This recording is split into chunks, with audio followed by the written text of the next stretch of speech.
कर दें रिकॉर्डिंग हम। शेयर माय स्क्रीन, ये एंटायर स्क्रीन हम शेयर कर रहे हैं। शायद आपको अभी स्क्रीन दिखने लगी होगी मेरे लैपटॉप की। ये हमने पीपीटी आपके लिए प्रिपेयर किया है। अभी हम बता रहे थे ना आपको कि टाइम नहीं मिल रहा था, बहुत प्रॉब्लम्स थी। अभी हम फ्री हो गए हैं बिल्कुल, तो आपके लिए पीपीटी वगैरह सब प्रिपेयर करेंगे। तो are you connected? Hello, are you Yes, there? sir. Okay, Yes, sir. तो can you Yes, see this sir. PPT? Yes, sir. We are here. अच्छा, तो वर्क डन क्या था, इसके बारे में डिस्कशन हो चुका था। काइनेटिक एनर्जी तक डिस्कशन हमारा हो चुका था। अब मैं आपसे बात करने वाला हूँ एक क्वेश्चन की। ये क्वेश्चन है, इसको रीड करिए आप। A body of mass 5 kg initially at rest is subjected to force of 20 newton. Find the kinetic energy acquired by the body at the end of 20 second. इसका गिवन डेटा एक बार आप लिखिए जल्दी से। तो मैं गिवन डेटा अपने कॉपी में लिख रहा हूँ, आप भी लिखिए। तो गिवन डेटा क्या लिखा हुआ है, मास इसका दिया हुआ है बॉडी का 5 kg। इनिशियली वो रेस्ट पे है, मतलब इनिशियल वेलोसिटी 0 है। उस पर एक फोर्स लग रहा है जो कि 20 न्यूटन का है, जो कांस्टेंट है ना, लिखा नहीं है बट न्यूटन 20 ही है, तो टाइम के साथ बदल तो रहा नहीं, कांस्टेंट फोर्स है। Find the kinetic energy acquired by the body at the end of 10 second. 10 second के बाद काइनेटिक एनर्जी क्या होगी, ये बात क्वेश्चन है। बहुत ही आसान क्वेश्चन है, जल्दी से इसका आंसर मुझे बताइए अगर आप लोग समझ पाए।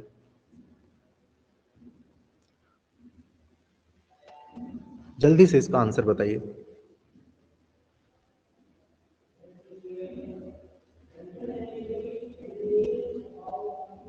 मैं आपको 15 सेकंड और दे रहा हूं।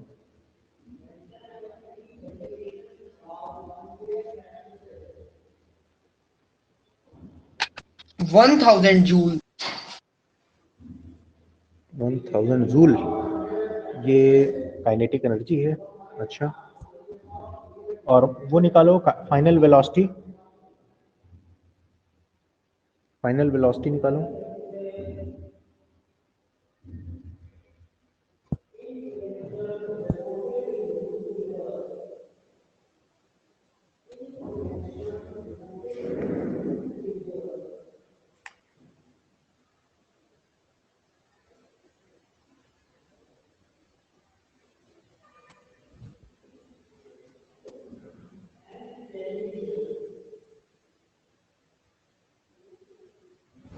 कैसे निकाला? हेलो,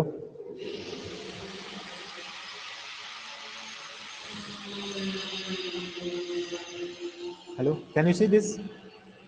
हाँ देखो, गिवन डेटा क्या है, Yes, sir. वो Yes. ये दिया है। अब इसमें वर्क डन की डेफिनेशन है basically change in kinetic energy, ये हमने सीखा था। चेंज का मतलब होता है फाइनल माइनस इनिशियल, तो final kinetic energy minus initial kinetic energy. Final kinetic energy मतलब 10 सेकंड के बाद। इनिशियल काइनेटिक एनर्जी में मतलब 1/2 m स्टार्टिंग की वेलोसिटी। इनिशियल वेलोसिटी 0 है, इसलिए ये तो वेलोसिटी 0 हो गई, 1/2 mv स्क्वायर और माइनस 0। ये वर्क डन के बराबर होगा। वर्क डन क्या होता है, ये होता है force into displacement, displacement F into D. ठीक है, अब हमें फोर्स तो दिया है, डिस्प्लेसमेंट नहीं दिया। बिना डिस्प्लेसमेंट के कैसे निकलेगा काइनेटिक एनर्जी, क्या करें बताओ?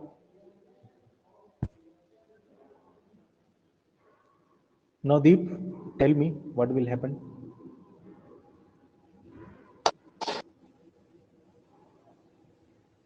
ठीक है, गलत सलत जो भी बताना चाहो बताओ, थोड़ा सा आइडिया तो मुझे लगे, क्या सोचते हो? सर काइनेटिक एनर्जी तो वर्क डन के इक्वल होती है ना? Change in kinetic energy work done के इक्वल होती है, हमेशा याद रखना। चेंज इन काइनेटिक एनर्जी, वो जो आप ये स्टेटमेंट बोल रहे हो, इसमें बाय डिफॉल्ट हमने इनिशियल काइनेटिक एनर्जी को 0 मान लिया है, इसलिए ऐसा है। बट तो रियलिटी ये है कि चेंज इन, तो सर जो अभी निकाली वैल्यू 25 जूल, वो चेंज इन नहीं कहलाएगी चेंज इन काइनेटिक एनर्जी? हाँ चेंज ही कहलाएगी वो, बट इनिशियल जब 0 है तो फाइनल काइनेटिक एनर्जी है। इनिशियल जब 0 है तो फाइनल काइनेटिक एनर्जी है, चेंज ही कहलाएगी ये। अब देखो डिस्प्लेसमेंट कैसा निकलेगा, तो हम लोगों को पता है एस इक्वल्स टू होता है UT plus half a t square, ऐसा कुछ होता है क्या? ये डिस्प्लेसमेंट कैसे आएगा, ये मुझे समझ में नहीं आ रहा है यार, बताओ किसी को है आइडिया?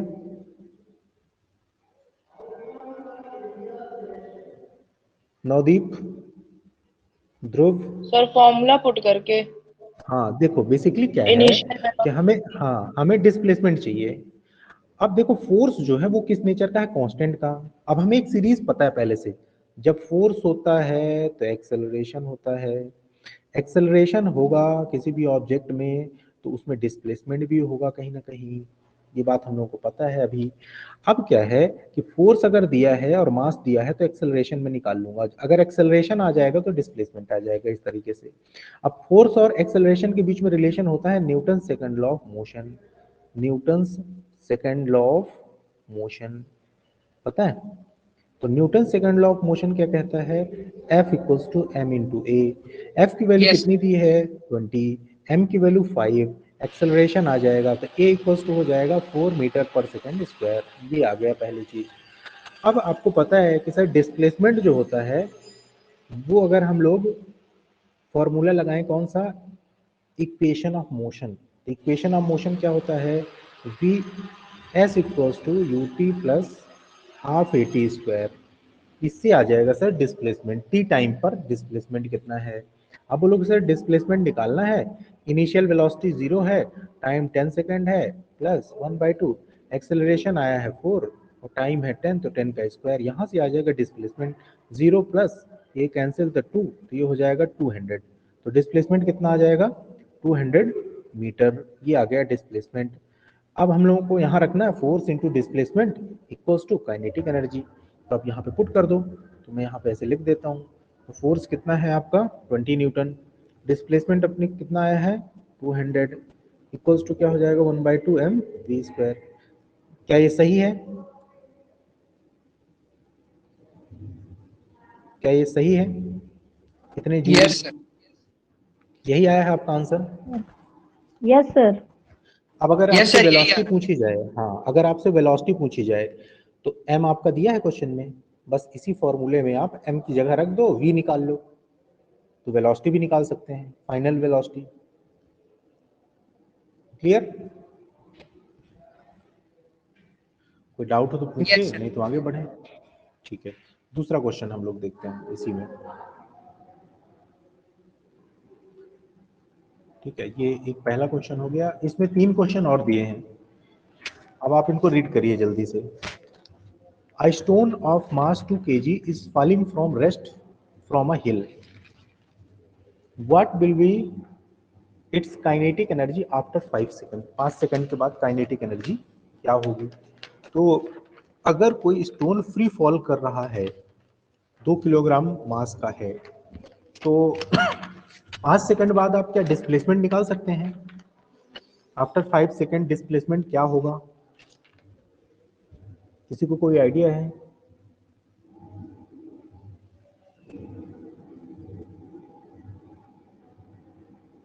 आप लोग बोलें तब तो हमें समझ में आए कि आप समझ रहे हैं।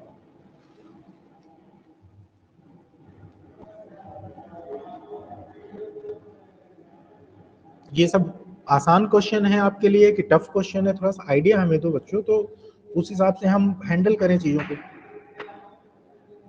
सर प्रीवियस क्वेश्चन की तरह हो सकता है। मतलब आपके लिए आपको कैसे दिखते हैं क्वेश्चन, बड़े आसान दिखते हैं कि थोड़ा टफ दिखते हैं, या फिर नहीं बनता इस टाइप का, क्या इसके बारे में कमेंट है आपका? तो फिर उस हिसाब से मैं हैंडल करूँ ना। अदरवाइज क्या है कि मुझे ऐसा लग रहा है कि फिल्म की जैसे स्टोरी पूरी पता होती है तो नहीं बोरिंग लगता, तो अगर उस टाइप का फील आ रहा हो तो मैं जल्दी से इनको सॉल्व करूं। अगर ऐसा लगता है यार टफ है यार, थोड़ा और स्लो चलते तो ज्यादा बेहतर होता, तो मैं उस हिसाब से डिस्कस करूं। सर फास्ट चलिए। है ना, देखो इसमें कुछ नहीं है, देखो मास दिया है यहाँ पे 2 kg, फ्री फॉल कर रहा है, फ्री फॉल करता है जब कोई ऑब्जेक्ट तो ग्रेविटी नीचे की ओर लगती है, इसमें डिस्प्लेसमेंट नीचे की ओर है, टाइम 5 सेकंड है, तो आप पहले तो डिस्प्लेसमेंट निकालो। तो फ्री फॉल कराया गया है रेस्ट से, तो इनिशियल वेलोसिटी 0 होगी, तो v equals to u plus a t, ये वाला लगा के फाइनल वेलोसिटी निकाल लो। फाइनल यस वेलोसिटी सर, कितनी होगी? पूरा पूरा प्रीवियस क्वेश्चन जैसे ही है। हाँ, फाइनल वेलोसिटी क्या होगी? सिंपल है, कुछ इसमें कुछ रॉकेट साइंस था ही नहीं, तो फाइनल वेलोसिटी हो जाएगी u plus a T, you की 0 है और एक्सेलरेशन है माइनस जी, और टी की वैल्यू कितनी है 5, ये हो जाएगा -50 मीटर पर सेकेंड। और आपको निकालना क्या था काइनेटिक एनर्जी, तो 1/2 mv स्क्वायर, ये काइनेटिक एनर्जी होता है 1/2, मास की वैल्यू 2 दिया है और वेलोसिटी दिया है -50, तो -50 का स्क्वायर कितना होता है 2500, तो ये वैल्यू हो जाएगी 2500 जूल। ये हो जाएगी एनर्जी, काइनेटिक एनर्जी। इसको एक और तरीके से कोई लोग सॉल्व कर सकते हैं, क्या कोई और तरीका किसी को पता है? एक तरीका तो मैंने अभी बताया आपको, कोई और तरीका? देखो ये अभी जो मैंने एक तरीका बताया है, इससे भी एक अलग तरीका है। नहीं सर, मेरे दिमाग में तो यही चल रहा था, ये वाला ना, फ्री फॉल वाला, कि भाई वेलोसिटी निकाल लो 5 सेकंड के बाद यस और सर, 1/2 mv स्क्वायर कर दो। एक तरीका यस इसमें सर, और है, यही। आप डिस्प्लेसमेंट निकालो यहाँ से, यहाँ कितना होगा, तो आप बोलोगे sir s equals to ut plus half at square, ठीक है।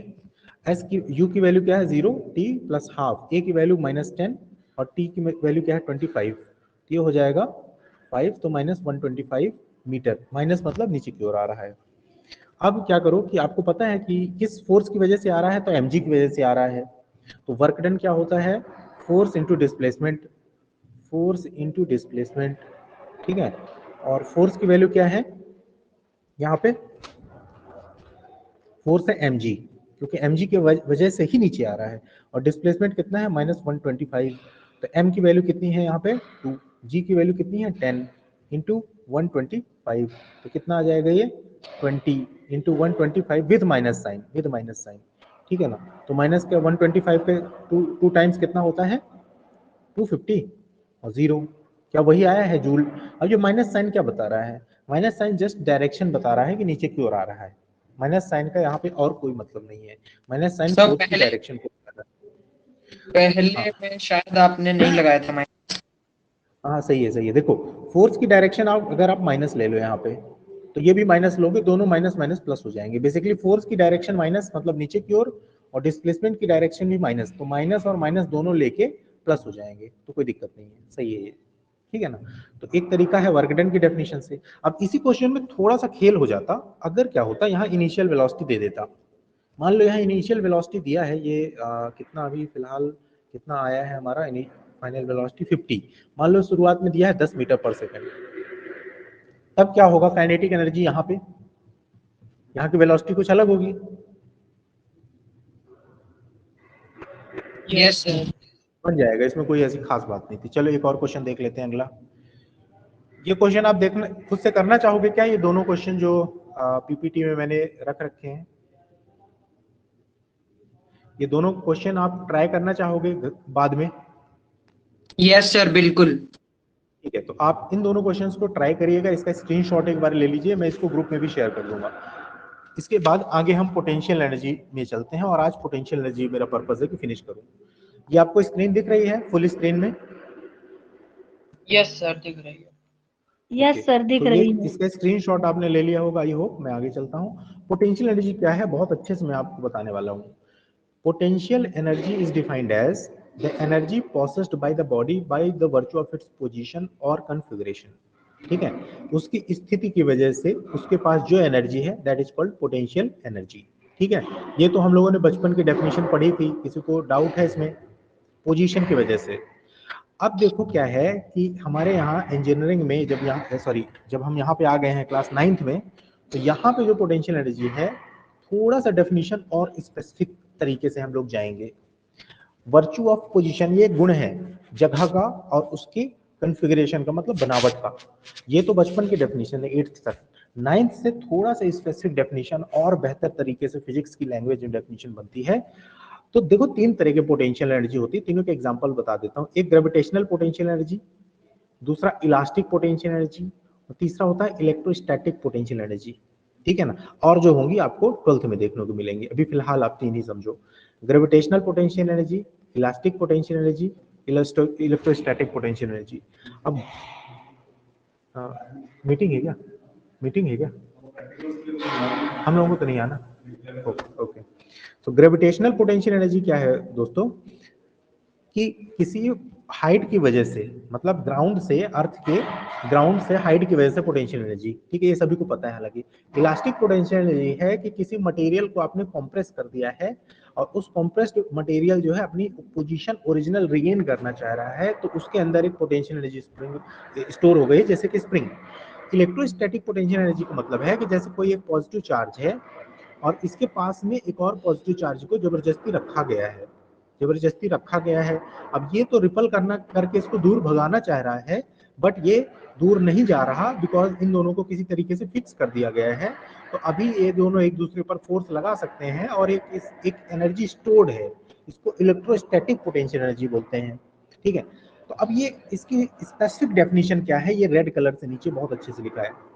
When work is done on an object, जब आप किसी ऑब्जेक्ट पर काम करेंगे, वर्क करेंगे, विदाउट चेंजिंग इट्स वेलोसिटी, और ध्यान देना है कि जब आप वर्क डन करा रहे हो तो उस पर्टिकुलर ऑब्जेक्ट की वेलोसिटी चेंज नहीं हो। अब कहोगे सर एक बात बताइए, अभी आपने कुछ देर हमें पहले कहा था कि जो फोर्स होता है वो चेंज इन वर्क डन जो होता है वो चेंज इन काइनेटिक एनर्जी के बराबर होता है। F इंटू जो डी होता है वर्क डन, वो चेंज इन काइनेटिक एनर्जी के बराबर होता है। तो एक तरफ वर्क डन भी करा रहे हैं और दूसरा तरफ काइनेटिक एनर्जी भी चेंज नहीं हो रहा, ये तो कॉन्ट्राडिक्टरी बात हो गई। ये किसी के दिमाग में आया क्या? बिल्कुल सर। वर्क डन एक तरफ करा रहे हैं, दूसरी तरफ वेलोसिटी भी नहीं चेंज होनी चाहिए। तो एक्चुअली होता क्या है, ये जो आपको बात पता है ना अभी, work done change in kinetic energy के बराबर होता है, ये अभी अधूरी जानकारी है, क्लास 9th के हिसाब से जानकारी है। एक्चुअली जो हम लोग वर्क डन कराते हैं ये kinetic energy plus potential energy और plus heat, kinetic energy plus potential energy plus heat, तीन चीजों में कन्वर्ट हो सकती है।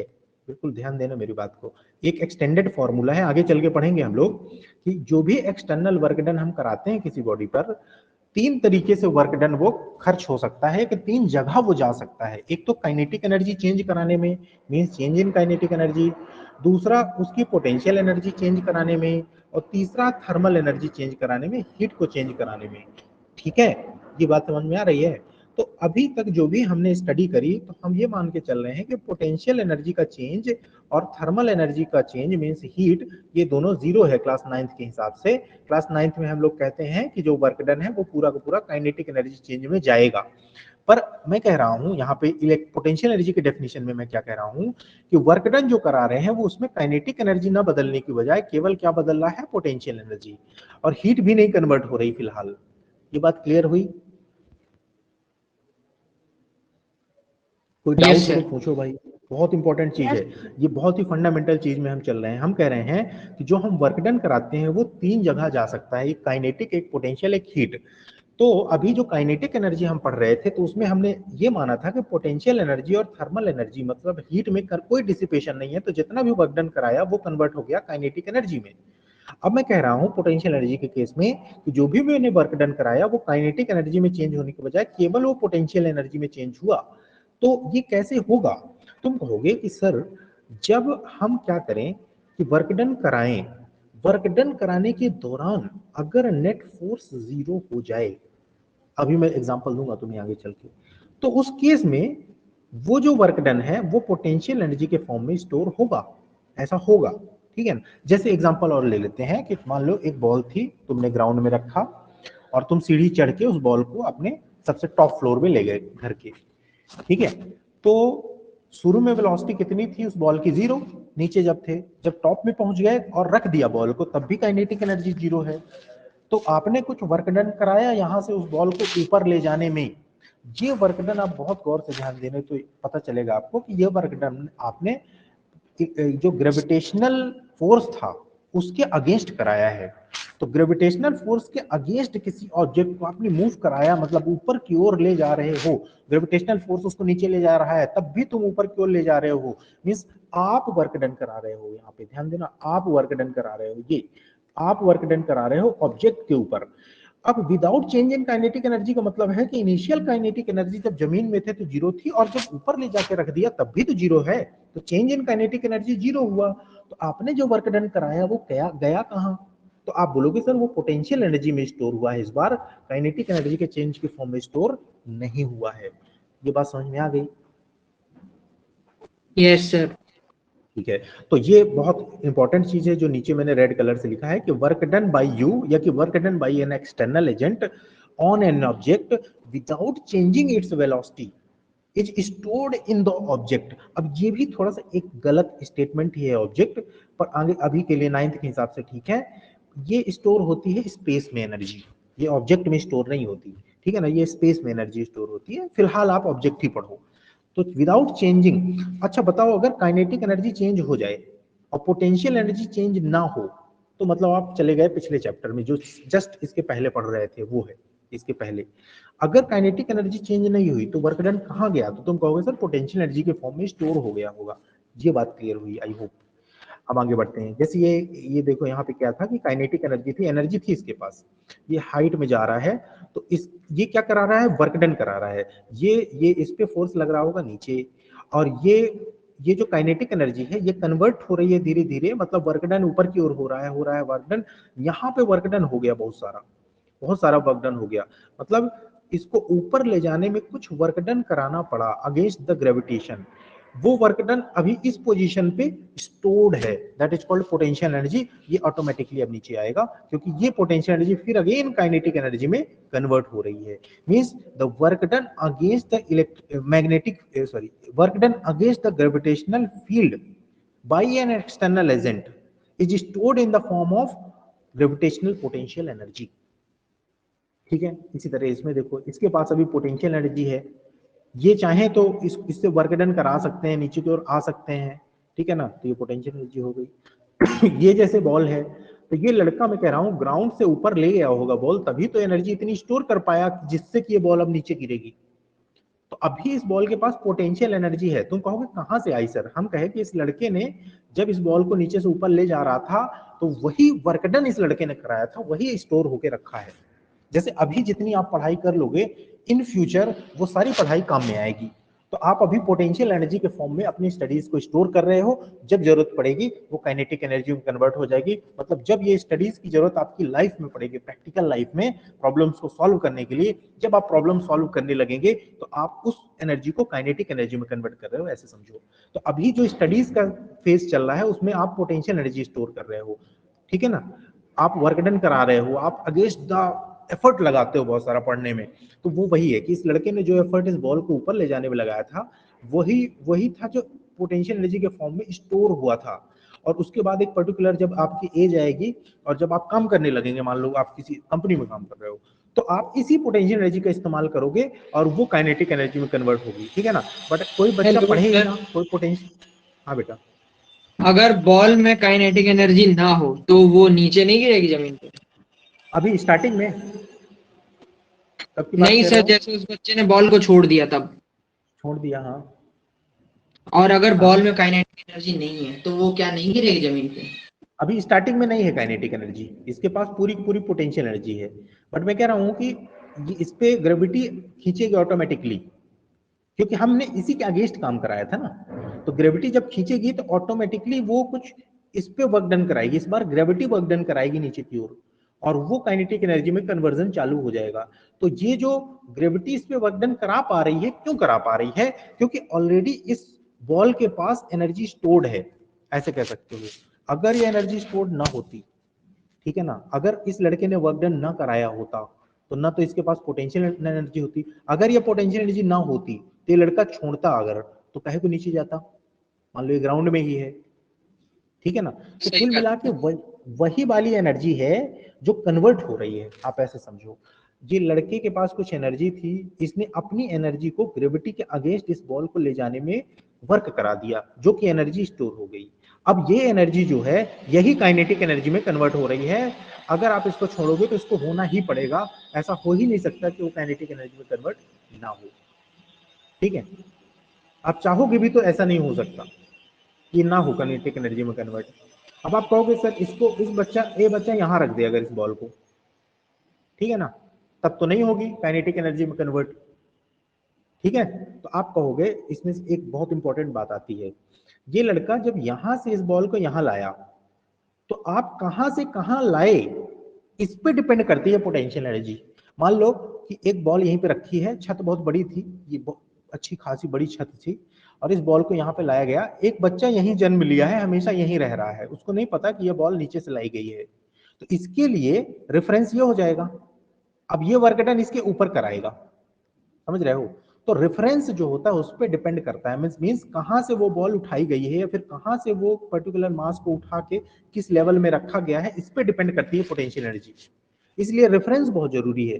तो रेफरेंस इसका जैसे ये हो गया, इसके रिस्पेक्ट में पोटेंशियल एनर्जी इस बॉल की है कुछ, बट इस रेफरेंस के रिस्पेक्ट में अगर देखो तो इस रेफरेंस के रिस्पेक्ट में पोटेंशियल एनर्जी जीरो है, क्योंकि कोई वर्क डन नहीं कराना पड़ा। क्लियर हुआ? देखो जैसे अभी ये स्प्रिंग है, तो इस स्प्रिंग की नेचुरल लेंथ थी, अभी नेचुरल लेंथ का मतलब अनकंप्रेस्ड या कि अनस्ट्रेस्ड। जैसे बाइक आपकी खड़ी है तो उसमें जो स्प्रिंग लगी हुई है उसमें नेचुरल लेंथ है, फिर आपने कंप्रेस कराया, तो जो कंप्रेस कराने में वर्क डन करना पड़ा होगा इस हैंड्स को, तो वर्क डन जो कराना पड़ा वो इसके मटेरियल में इलास्टिक स्ट्रेन एनर्जी के फॉर्म में स्टोर हो गई, या कि इलास्टिक पोटेंशियल एनर्जी इसको बोल देते हैं। इलास्टिक स्ट्रेन एनर्जी, मॉलिक्यूल्स जो है वो पास पास हो गए हैं, अब चाह रहे हैं कि दूर हो जाएं हम, ये जो चाह रहे हैं दूर हो जाएं, यही तो एनर्जी है जो स्टोर हुई है उसके अंदर। ये बात क्लियर हुई? मान लो कोई ऐसा मटेरियल है जैसे लोई है, मान लो, ठीक है ना, लोई उसकी आटे की, आप उसको कंप्रेस कराओ तो वो तो स्टोर नहीं होगा। इसका मतलब क्या हुआ? क्या उसके अंदर पोटेंशियल एनर्जी नहीं है? तो हम कहेंगे हाँ, उसके अंदर पोटेंशियल एनर्जी नहीं है। वजह बिल्कुल अच्छे से समझना, बहुत अच्छे से। मैं कह रहा हूँ कि लोई अगर कंप्रेस किया तो तुमने लोई में भी तो वर्क डन किया, तो उसमें तो पोटेंशियल एनर्जी स्टोर नहीं हुआ, क्योंकि उसको मॉलिक्यूल्स नहीं चाह रहे कि हम दूर जाएं, उसके मॉलिक्यूल्स नहीं चाह रहे कि हम इसको रिस्टोर करा दें। ठीक है, तो मतलब इसमें पोटेंशियल एनर्जी नहीं है। तुम कहोगे सर वर्क डन गया कहाँ? तो ना तो पोटेंशियल एनर्जी है, लोई एक बार कंप्रेस हो गई तो ना तो काइनेटिक एनर्जी है, कहाँ गया वर्क डन? बताओ कहाँ गया वर्क डन? कहीं ना कहीं तो जाना चाहिए वर्क डन। याद करो, ये पिछली स्लाइड देखो भला, अब याद आया शायद तुम्हें। मैंने कहा वर्क डन जो कराया या तो काइनेटिक एनर्जी के चेंज के फॉर्म में दिखेगा, या तो पोटेंशियल एनर्जी के फॉर्म में दिखेगा, या तो हीट के फॉर्म में। तो लोई वाले केस में कहाँ गया वर्क डन? हीट के फॉर्म। थर्मल एनर्जी में कन्वर्ट हो गया है। ये बात क्लियर हुई? तो सर कहाँ बहुत गया समझ, वो एनर्जी बन के? वो एनर्जी बन के हीट में कन्वर्ट हो गया, लोई गर्म हो गई होगी थोड़ा सा। बात समझ गए? हाँ सर। ठीक है। अब कहोगे सर स्प्रिंग गर्म नहीं होती क्या? हाँ भाई, स्प्रिंग गर्म होती है, ठीक है ना। जब आप इसको खींचोगे तो स्प्रिंग गर्म होगी।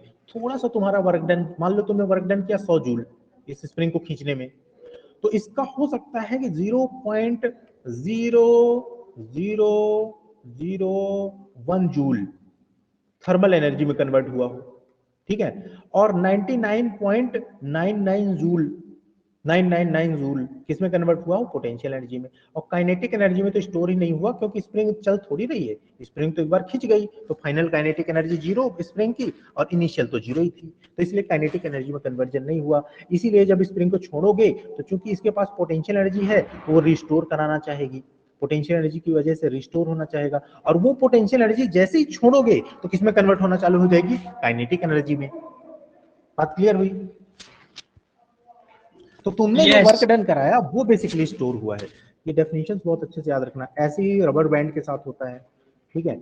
ऐसे ही ये हथौड़ी है, ये कील है, मान लो इस कील को हमें इस वुडन ब्लॉक में प्रेस करना है, तो आपने पहले इसको क्या किया? पोटेंशियल एनर्जी में कन्वर्ट किया। ये कैमरा है, हाँ कैमरा है, इसमें लिख के जो चीजें मुझे लगती हैं कि लिखनी चाहिए। हाँ हाँ, तो पोटेंशियल एनर्जी के फॉर्म में इस हथौड़ी को उठाया हमने। अब देखो हथौड़ी के ये सिरा बहुत वजनी बनाया जाता है इसी वजह से, क्योंकि इसके पास पोटेंशियल एनर्जी ज्यादा हो जाए। इसका मैग्नीट्यूड अभी बताऊंगा मैं, ठीक है ना, आज मैग्नीट्यूड नहीं बता पा रहा क्योंकि बहुत डिटेल में सारी चीजें बता रहा हूँ तुम्हें। तो ये पोटेंशियल एनर्जी स्टोर हुआ। अब इसको जैसे ही छोड़ोगे तो ऑटोमेटिकली काइनेटिक एनर्जी में कन्वर्ट होगा, और वो एनर्जी जैसे ही इससे इंपैक्ट करेगी तो थर्मल एनर्जी में कन्वर्ट होगी और इसके मॉलिक्यूल्स को तोड़ देगी, इसलिए इंसर्ट हो जाएगी। अब इस बो का एग्जांपल देखो। इस बो में क्या है कि इसका कॉन्फ़िगरेशन कुछ ऐसा है कि इस व्यक्ति ने वर्क डन कराया कुछ, ये व्यक्ति खींच रहा है जब ना इस तीर को, तो वर्क डन कराया, वो वर्क डन इसके पोटेंशियल एनर्जी के फॉर्म में स्टोर हो गई। तो मैंने अभी क्या बताया कि it is the work done against some other force. जैसे अगर ग्रेविटी के अगेंस्ट वर्क किया जाएगा तो ग्रेविटेशनल पोटेंशियल एनर्जी है। अगर वही वर्क डन किसी इलास्टिक ऑब्जेक्ट के अगेंस्ट कराया जाएगा, जैसे स्प्रिंग हो गई या फिर बो हो गई, इसको बोलते हैं इलास्टिक पोटेंशियल एनर्जी। इसका नाम है इलास्टिक पोटेंशियल एनर्जी। और अगर यही वर्क डन, बहुत अच्छे से ध्यान देना, मान लो एक कोई पॉजिटिव चार्ज था और एक बहुत दूर पॉजिटिव चार्ज रखा है, बहुत दूर, अगर ये वाले पॉजिटिव चार्ज को जबरदस्ती इसके पास लाना चाहो तो आपको वर्क डन कराना पड़ेगा। और ये वर्क डन करा के मान लो इस वाले पॉजिटिव चार्ज को आपने उठा के यहाँ रख दिया, तो ये पहले से रखा था, ये यहाँ रखा था, आपने यहाँ से यहाँ तक लाने में कुछ वर्क डन किया होगा। ये वर्क डन बेसिकली अभी स्टोर हो चुका है, क्योंकि अगर इस वाले जो दूसरे वाले चार्ज को अगर छोड़ोगे तो ऑटोमेटिकली इस तरफ जाना चाहेगा। तो मतलब कोई ना कोई एनर्जी थी जिसकी वजह से वो जाना चाहा ना, तो आपने जो वर्क डन कराया था, एक्सटर्नल एजेंट ने जो वर्क डन कराया था, वही तो स्टोर हो गया है। तो 3 टाइप की अभी हम लोग पोटेंशियल एनर्जी जानते हैं, और हमारे सिलेबस में है केवल ग्रेविटेशनल पोटेंशियल एनर्जी। ठीक है, हम लोग अभी इलास्टिक पोटेंशियल एनर्जी की बात नहीं करेंगे, और ना ही ये इलेक्ट्रोस्टैटिक पोटेंशियल की एनर्जी की बात करेंगे। ये आपको 12th में मिलेगा, ठीक है, और ये आपको 11th में मिलेगा। चलिए आगे देखते हैं। तो ग्रेविटेशनल पोटेंशियल एनर्जी हमारे सिलेबस में है। Work done on mass against gravitational pull, वही मैं कह रहा हूं, work done on any mass. मान लो कि कोई मास है, यहाँ पे रखी थी, बॉल थी मान लो ग्राउंड में, और इसको आप अगेंस्ट ग्रेविटी ऐसे ऊपर की ओर उठा रहे हो, फोर्स लगा लगा के आपने फोर्स लगाया इसमें, ये ऊपर गया ऊपर गया ऊपर गया, आप वर्क डन करा रहे हो किसके अगेंस्ट, ग्रेविटी के, और ले जाके यहाँ फाइनली आपने रख दिया।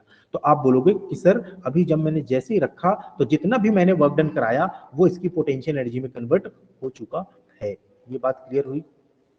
ठीक है, अब आपने कितना वर्क डन कराया, तो मैं कहूंगा कि जितना इसका नीचे की ओर फोर्स है उतना ही फोर्स ऊपर लगा के आपने वर्क डन कराया होगा। तो नीचे की ओर जो फोर्स लगेगा इस ऑब्जेक्ट में हमेशा mg लगेगा, और ये mg फोर्स नीचे ले जाना चाह रहा था, तो आपने mg से थोड़ा सा ज्यादा फोर्स लगाया होगा, थोड़ा सा ज्यादा, तभी तो उठा, अदरवाइज उठता क्यों? तो आपने mg से थोड़ा ज्यादा फोर्स लगाया हुआ था, इसलिए धीरे धीरे उठता गया। बहुत स्लो गया होगा, बहुत ध्यान देना, बहुत स्लो प्रोसेस हुई होगी, इतनी स्लो कि काइनेटिक एनर्जी में चेंज पता ही नहीं चला होगा आपको। जैसे मान लो आवर का कांटा है, आवर का कांटा जब चलता है क्लॉक में तो चलता तो है वो भी, पर इतना धीमा चलता है कि काइनेटिक एनर्जी का पता ही नहीं चलता। वैसे ही जो आपने ये फोर्स लगाया है, इस फोर्स का मैग्नीट्यूड बिल्कुल थोड़ा सा ज्यादा था mg से, इसलिए थोड़ा सा उठा, फिर ऐसे करते करते करते करते आप इसको ऊपर ले गए। तो आपने बिना काइनेटिक एनर्जी चेंज किए वर्क डन कराया इस ऑब्जेक्ट पे, तो वो पूरी की पूरे वर्क डन किसमें स्टोर हो गया, पोटेंशियल एनर्जी के फॉर्म में। और ये पोटेंशियल एनर्जी कहलाती है ग्रेविटेशनल पोटेंशियल एनर्जी, क्योंकि आपने ये वर्क डन ग्रेविटेशनल फोर्स के अगेंस्ट कराया है। ये बात क्लियर हुई? Yes sir. ठीक है। यस अब यहाँ पे एक और इंपॉर्टेंट बात है, अगर ये एनर्जी टर्म हटा दें यहां से और केवल मैं बात करूं ग्रेविटेशनल पोटेंशियल, तो वो उस केस में जो मास आप उठाओगे वो फिक्स वैल्यू होगी 1 किलोग्राम। वो वैल्यू कितनी होगी? 1 किलोग्राम। तो अगर आप किसी 1 किलोग्राम के ऑब्जेक्ट को उठा रहे हो और वही सब काम करा रहे हो, वर्क डन ही करा रहे हो तुम, तो उसको बोलेंगे ग्रेविटेशनल पोटेंशियल। और ये अर्थ की प्रॉपर्टी होगी। जैसे मान लो कि मेरा 1 किलोग्राम मास है और ये अर्थ है, मेरा 1 किलोग्राम मास है और ये अर्थ है, तो किसी h हाइट पे रखा है मैंने अर्थ से, मान लो ये अर्थ है, इससे h हाइट पे हमने एक मास रखा। मैम एक सेकंड, मैम सुनिए ना, हम लोगों को भी बुलाया गया है क्या नीचे मीटिंग में? अच्छा चलिए हो गया, कोई बात नहीं। हाँ अंशु सर एक्चुअली अभी बता रहे थे, इसलिए मुझे लगा कहीं होना। हाँ ठीक। देखो भाई, तो मैं क्या कह रहा हूं कि अगर मास 1 किलोग्राम होता तब इसका फर्क क्या पड़ता है, समझो इस बात को। देखो अर्थ जो है, अर्थ से किसी ऑब्जेक्ट को दूर ले जाने में वर्क डन कराना पड़ रहा है। मैंने कहा ज्यादा मास होगा ज्यादा वर्क डन कराना पड़ेगा, कम मास होगा कम वर्क डन कराना पड़ेगा। तो इस पर्टिकुलर पॉइंट पे अर्थ से एक पर्टिकुलर हाइट पे, कोई भी हाइट मान लो, ले लो h हाइट, तो मैं कह रहा h हाइट पर अर्थ अगर कोई ऑब्जेक्ट रखा है तो मतलब उस ऑब्जेक्ट की एक ग्रेविटेशनल पोटेंशियल एनर्जी है उस ऑब्जेक्ट की। क्यों हुई? तो बोलोगे सर अर्थ की वजह से हुई। अर्थ अगर ना होती तो उस ऑब्जेक्ट के पास कोई ग्रेविटेशनल पोटेंशियल एनर्जी नहीं है। तो आप कहोगे कि सर मान लो 2 kg ले लें, तो आप बोलोगे सर ग्रेविटेशनल पोटेंशियल एनर्जी होगी कुछ उस हिसाब से, 3 kg ले लें और ज्यादा होगी, 4 kg ले लें और ज्यादा होगी, 5 kg ले लें और ज्यादा होगी। तो मैं क्या करना चाह रहा हूं, मैं अर्थ की एक कैपेसिटी नापना चाह रहा हूं कि अर्थ कितना पोटेंशियल है, अर्थ का इस पर्टिकुलर पॉइंट पर इस ऑब्जेक्ट को अपनी तरफ खींचने का, पुल करने का कितना पोटेंशियल है।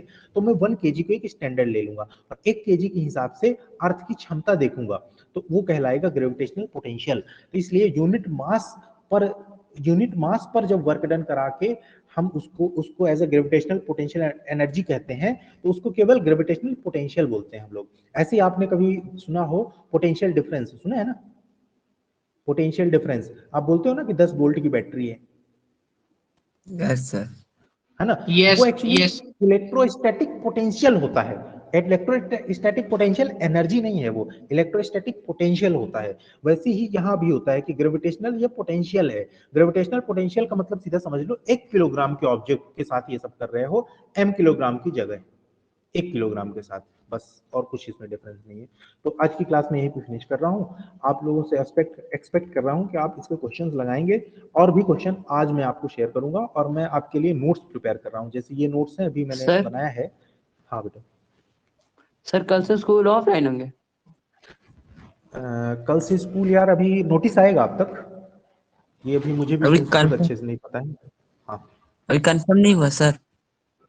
हाँ पता नहीं यार, अभी वैसे है मेरे हिसाब से ऑफलाइन है, बट जब तक नोटिस ना आ जाए अब तक तो कैसे हम लोग मान लें, यस। है ना। तो ये लेक्चर